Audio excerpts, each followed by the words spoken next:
السلام علیکم ورحمۃ اللہ وبرکاتہ۔ بسم اللہ الرحمن الرحیم۔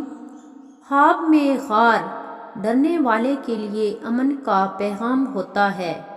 اگر کوئی خواب میں خود کو دشمن سے بھاگتا ہوا دیکھے یہاں تک کہ وہ غار میں داخل ہو جائے تو اس میں اشارہ ہے کہ وہ دشمن سے امن میں ہوگا۔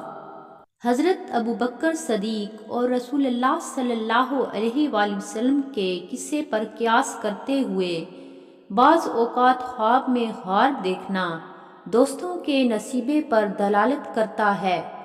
اگر کوئی آدمی خود کو پہاڑی غار میں دیکھے تو وہ بادشاہ یا کسی بڑے آدمی کے ساتھ مکر کرے گا۔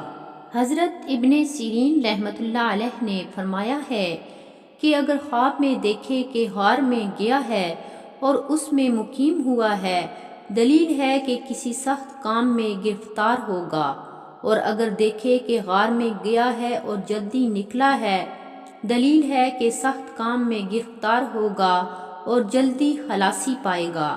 حضرت جابر مغربی رحمۃ اللہ علیہ نے فرمایا ہے اگر دیکھے کہ غار میں گیا ہے اور وہ غار روشن ہوا ہے، دلیل ہے کہ وہ قید ہوگا، اور بعض کہتے ہیں کہ کسی سخت کام میں گرفتار ہوگا، اور اگر دیکھے کہ غار سے باہر نکلا ہے، دلیل ہے کہ بیمار ہوگا اور شفا پائے گا۔ یہ تھیں غار دیکھنے کے حوالے سے چند تعبیریں۔ ویڈیو پسند آئے تو اسے ضرور لائک کیجئے اور چینل کو سبسکرائب کر کے بیل آئیکن کو آل پر سلیکٹ کیجئے۔ جزاک اللہ۔